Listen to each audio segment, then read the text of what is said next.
Hi, it's Martin Gibbons and welcome to this webinar where we're going to be talking about you and your ideal job. Now this came about because on the 23rd of June in London, it's a Saturday, I will be running an all-day workshop.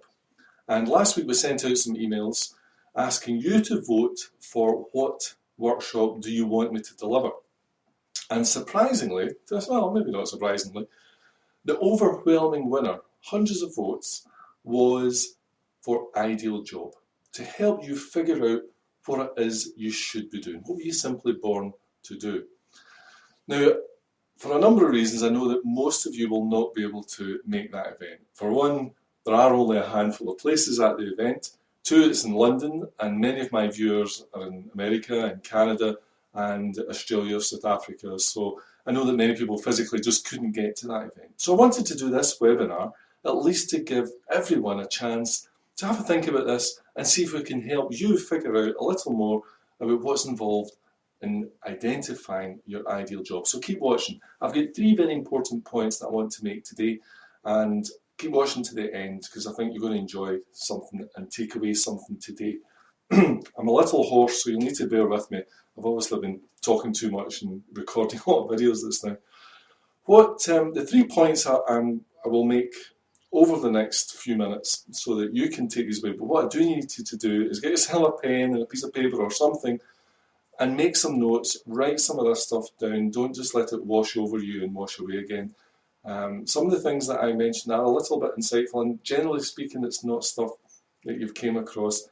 And on the face of it might not even seem terribly important, but believe me, from this side, this is the things I see that can go wrong. Okay, so let's deal with just leave that now.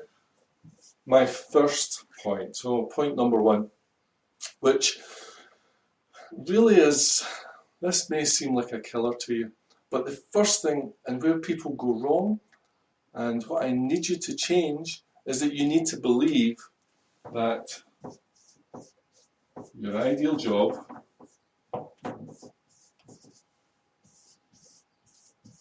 does exist. Okay, I'm going to write it down and I'm going to ask you to write that down. I'm going to ask you to put it on a piece of paper and pin it to the wall in front of you or put it on your desk, because one of the big challenges that you face is that if you don't actually believe that there is something out there that you can simply do better than pretty much anyone else because it comes naturally to you. If you don't believe that, then the chances of you ever finding it, you'll just never see it even if you trip over it. Very fundamental to you and your future is that you overcome this. Many of the people that I come across simply don't believe that there's such a thing as an ideal job. They think it's supposed to be hard. They think it's supposed to be awkward. They think you're supposed to hate your job. This is not true. The truth is that your ideal job does exist, and you have a lot of influence and control over what it is and how to make it happen. But unless we get to this stage, it's pretty much not going to get any further. So if you want to enjoy your ideal job, then you need to take this on board. So put it in front of you, write it as an affirmation if you like, and maybe you want to write it in this format: my ideal job does exist. Because believe me, and as strange as it may seem, but this is the first hurdle. And it's often the one that people just never get beyond that. And if you can't get beyond that, then the chances of the rest of it coming together are very, very slim. Okay, so take this one away. It's quite a simple one. My ideal job does exist. You need to buy into this idea. Not for my sake, for your sake. If you don't buy into this, then there's nothing me or anybody else can really do, or you, to move you into the next stage. Okay, so that's the first thing. I'm going to rub this off. The second thing that we want to talk about here today, I'm keeping this webinar quite short. I want to just give you some real juicy things that you can take away. The things that I see people struggling with, I want you to overcome. You don't need to wrestle with everything. Okay, so the second thing was a breakthrough that I made, probably, I don't know, 2 or 3 years ago. As you know, I'm the founder of People Maps, one of the co-founders of People Maps, and for over 12 years I've been studying, and actually I would use the word study because I get lost in this stuff. I spend hours and weeks, and we've spent years fascinated by what makes people tick, why they behave the way they do, how they behave, what makes them tick. Okay, so, and what we discovered was, okay, when you look at the ideal job scenario, and then you see this scenario where actually what we originally started with, what I started looking at was, why are some jobs ideal and then some jobs just aren't, over and above the obvious things. But then it started to get really interesting because I realised actually I was on the wrong track altogether. And what I discovered and realised was that what might be an ideal job for you would be my nightmare job, and vice versa. So that made me start to look at, okay, so what's really going on here? What is this essence? So everybody has been looking for this elusive ideal job, but in actual fact, if we accept the fact that even though this job might be ideal for me, it might be a nightmare to you, then we're possibly been asking the wrong question and looking in the wrong places. So this was the foundation of this breakthrough. And what we discovered, and to cut a long story short, and as I say at the workshop, I'll actually get into this in much more detail, but what we discovered was it really comes down to your personality. It's absolutely all about your personality. And let me explain by drawing a diagram. You possibly have seen the People Maps personality map. Okay, it's essentially a desert island where you have a north, a south, an east, and a west. And you are on this personality spectrum somewhere. Everybody is. And essentially what determines where you are on this personality map is a cocktail of introversion, extroversion, task and feeling, and a couple of other things thrown in besides. Now you are unique. There's no doubt about it. Every one of us is unique. The cocktail pertaining to you is unique from pretty much everybody else. It's an infinite cocktail. However, it is true to say that if you find yourself in this quadrant, many of the things that are true about you in this quadrant will also be true of other people in this quadrant. So for the purposes of this video, we can talk in broad general terms, just so I can illustrate some of the points. But there's a lot of truth in this. So this person will be extremely different from this person. However, they will both have an awful lot of things in common because they happen to be in the same area of the island, this same general northeast area of the island. Hope this makes sense. So what the breakthrough, what the discovery was that, okay, we understand that you have a personality. This is not new. Everybody understands this from from Jungian psychology. However, what we also discovered was that a work environment also has a personality profile. A work environment also can be placed on this map. And what we're seeing when it comes to your ideal job, then what we're actually seeing when it really works, when it's clicking, when it's just fitting in and it feels natural and you're loving it and it's all working out, is when your ideal job, your job, and your personality profile and your job's profile happen to be very similar, at least in the same quadrant and probably even more closer than that. And what you're there for, when you get this scenario, then it feels like your ideal job. And this is why my ideal job may be your worst nightmare job, because we may be in different parts of the personality spectrum. So although the job might have a personality that's most likely described here, your personality may happen to be over here, in which case it would be a nightmare job for you in most things. So this was the kind of breakthrough, and therefore for you to discover your ideal job, what you really need to understand is this personality map and the people map spectrum here, and how that affects you and where you sit on it and what that actually means to you, and of course where the job and the work environment that you really need and what that translates into.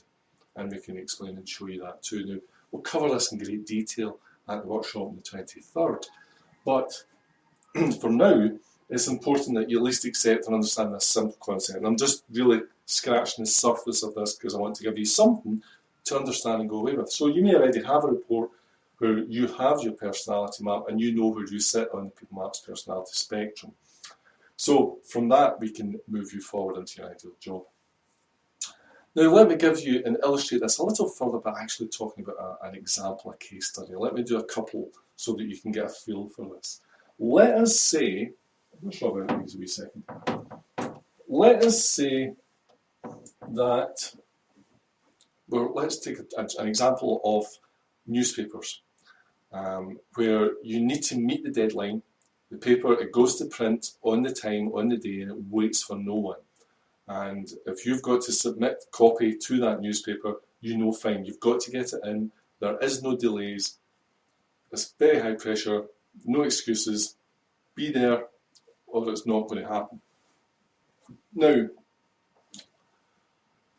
that typically is the kind of work environment that suits some people in the Northeast. Most people in the Northeast would actually get a bit of a thrill out of this. They wouldn't see it so much as stressful as exciting. It would be quite like that. They like this, there's a bit of positive pressure there. They like that, there's a deadline to meet. All those kind of things there which might scare you or other people or me off and stress us out. People in the Northeast here would probably go, yeah, I can do this, and they're quite drawn to this. Now, yeah, they might moan that it's stressful and all those things, but generally it's quite a positive experience for them. Now, if I took someone from, let's say, the other side here, from the southwest, and gave them that kind of work scenario where they had to get their copy submitted and on that date, whether they liked it or not, no matter what, it has to. This would be extremely stressful for a number of reasons, but one of them being that people in the southwest like to consider their response to things. They don't like to suddenly be, tell me what you think about this right now. They like to take on board your question and say, okay, let me sleep on that. Let me go and think about that and consider my response and come back with something that I'm absolutely comfortable with. That tends not to happen in an environment where deadlines and pressure and it has to be now tends to be the mantra of things. And therefore, the southwest here would generally find that, certainly over a period of time, quite stressful and quite difficult. Now, is it wrong to be considered about your response to things? Of course not. This is actually a great strength. It's a great quality. It just needs to be in the right place. So this quality of, I'll consider that, I'll think about it deeply, I wouldn't say anything until I know what I want to say and that it's the right thing, is fantastic in certain places. But for this scenario here, this newspaper scenario that I've roughly described, it would probably not be a good match. So this is where the personality of the job and the personality of the person would definitely be at loggerheads. And this is where stress kicks in. And it wouldn't matter if every other box was ticked, this person would probably always find this type of distance here would just be stressful over time and it would be difficult. And instead of being exhilarating, it would be stressful. Let me give you another example, which would be public speaking, for instance. And you know that in all the surveys, the research that they've done in public speaking, that people fear public speaking as number one over death, which is number two in their list of things they fear. Now, there are certain people in the world who, if you had to say to them, I need you to give an impromptu speech to 200 people, and we need to do it now. Most people, of course, would die a death and would think, oh my God, no, I couldn't, that's terrible. However, there are certain people who would actually go, wow, that's really exciting. Where are they? Let me at them. And you will find these people most likely in this southeast, for instance. Now, I'm not saying everyone in the southeast would be like this, but the people who would be like this are most likely to be in the southeast. Does this make sense? It's unlikely you would find anyone anywhere else on the personality map that would ever think that's a great idea and that would be music to their ears. Now, does this mean that nobody else could speak to a group of people? Of course not. Anyone anywhere on the map can learn to be extremely good at speaking to groups of people. But that's not what we're talking about here. What we're talking about is who would actually be thrilled and delighted and excited about that, as opposed to concerned and troubled and they'll need to go and prepare. So people in the north here, for instance, particularly northeast, yes, they could do that. Yes, they could pull that off and probably deliver quite a good show, but they would want to prepare it in detail. They would know exactly what they're going to say. They would know exactly who they're talking to. They wouldn't go in there unprepared. Yeah, this is about preparedness here. They like to in control, particularly northeast here, control of the environment. And if you don't know who you're talking to or maybe what you're going to talk about, then that's out of control and that would be uncomfortable and stressful even. Similarly, in the southwest here, they generally wouldn't be happy talking to a large group like that they didn't know, primarily because they're much more about deep, intimate relationships with smaller numbers of people rather than maybe shallower relationships with an audience as such. So it's a slightly different reason that they would be uncomfortable at this idea. So again, you're looking at an example here where the right person generally says someone in the southeast. Now, I'm not saying that everyone in the southeast is a natural born speaker, but if they are willing, then what you find is that their level of being good, they start at good. And given time to practice and refine and work on it, they move from good into exceptional. Whereas most of the rest of us start here at bad, and we would have to spend our time and our energy and our refinement to become good. And that's the difference. That, and of course, how they feel about it. So they would go, yes, that's quite exciting. Where are they? Let me at them. And pretty much everybody else would go, oh God, no. Right, okay, how am I going to do this? You can see the difference. Okay, that's kind of my second point. So the second thing here you need to write down, if you need to understand what your ideal job is, it's about matching your personality, where you sit in the personality spectrum, and the job, the work environment's personality. And you really want them to be as close as possible. Okay, that's my second point. I'll write it down. Right, third point and final point. Now again, we're going to get into this in great detail on the 23rd. This is just the tip of the iceberg, but it's the kind of stuff that we're going to talk about. And of course, you'll all get your maps and personality reports and you'll be able to talk to me because it's going to be a small group. I'm only working with a handful of people. There's only a handful of places available.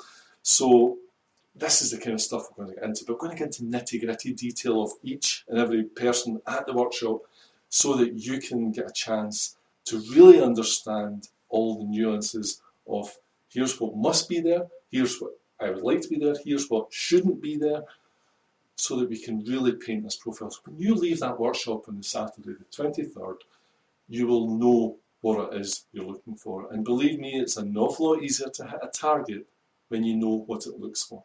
But sorry, when you know what it looks like. The trouble most people have is that they don't really know what it is they're looking for, so they kind of apply a suck it and see type approach. But believe me, when it comes to job hunting, it tends to be more suck than see, and it's a really long and painful and ineffective way of trying to figure out. And the truth is that people could come to me with that personality map and say, I'm looking at this job, where are you in the map? Well, I'm over here. And I could tell them right away, that's never going to work out in the long run. I could save so many people so much time because lots of people are chasing jobs that really are just never going to work out because of this mismatch in the personality map. So my third point, what is my third point? Well, let's see if I can get this down here. What is the key to sustainable success? Well, for me it's very, very simple. You need to be in your ideal job.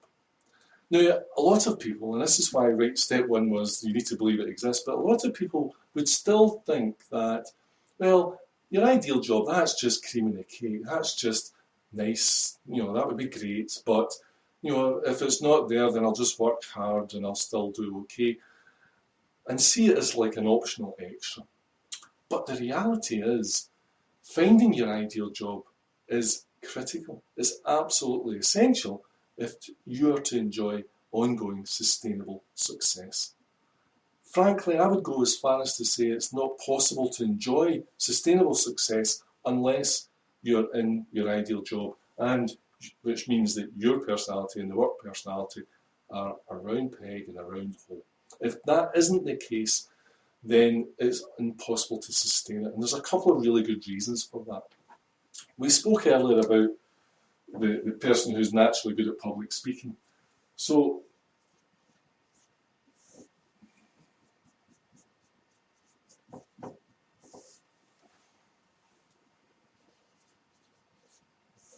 at everything, we're somewhere on the spectrum of natural aptitude for it. And pretty much everything, and I mean almost everything, is largely affected by our personality.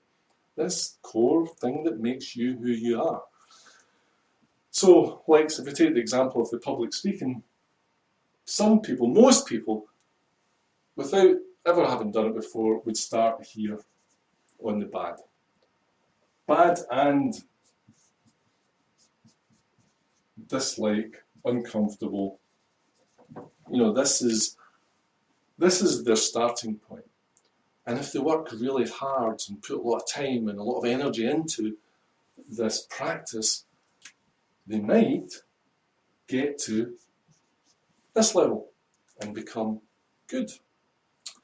However, when you're a natural at something, when you're actually just born with an innate talent for whatever it is, and again, we'll just use this example of speaking, public speaking, then what happens before you do anything is that you start on good.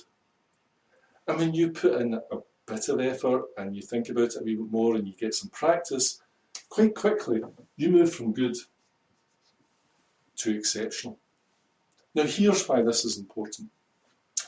When you're at school, I talk about school a lot, I don't know why, I must have had a bad experience, but when you were at school and you got, oh, that's not right, sorry, you got 3 A's and a C, what would happen next? Well, you would have to go and spend more time on your C to try and bring it up to, maybe if you're lucky, a B. Right? That's generally the kind of culture that would be in school. The trouble is that the real world doesn't reward that, doesn't appreciate it, doesn't value it. What the real world wants and values and appreciates is people to be exceptional at something. It doesn't generally reward people who are quite good at some things. It needs you to be exceptional at something. I'll give you an example. If you needed an eye operation and you had the choice of going to an eye specialist, an eye surgeon, an eye specialist, or letting your GP have a go at it, what would you choose? Well, you're always going to choose the specialist, okay? But this is true of most things. It's human nature, it's partly our psychology, it's our behavioural makeup, it's what we do. So by working to your strengths and spending more time on your strengths, making them stronger, not more time on your weaknesses, making them average, you move into the exceptional range. And this is one of the big mistakes that people make, is they take their energy, okay, so here's your energy, you can tell I used to do physics, and you apply it. Most people apply their energy into their D's, the things they're not good at. Okay, so they put a lot of energy in there. I'm rubbish at maths, I really need to work at my maths. So they work on it and put the energy in, and eventually it kind of crawls up and maybe gets to something. But the really smart people, the successful people, where you want to be, you want to take your energy and you want to start here on the stuff that you're good at, and you want to spend your time and energy on the good and move it into exceptional. This is where the payoff is, this is where the money is, this is where people come up to you, and how would you like to, imagine people come up to you and go, thanks for that, I really appreciate what you did there, that was really, really good. That only happens to these people. Nobody really gets that when you're in the average and you're in the sort of mainstream of things. You know, people just, oh, that's what you're paid for. You know, that's kind of their attitude to it. So when you move into this exceptional range, which anyone can do in whatever it is they choose to do it in, it doesn't matter whether you're a senior executive or whether you're simply operating an hourly paid, whatever it is, you need to find your thing, and you need to really work on your thing that comes naturally to move you into the exceptional range. That's what the world values and appreciates and rewards. Now, a few people in the world happen to be naturally interested and enthused and excited and have an aptitude for hedge funds. Now, they're in the minority, there's maybe 3 of them in the world.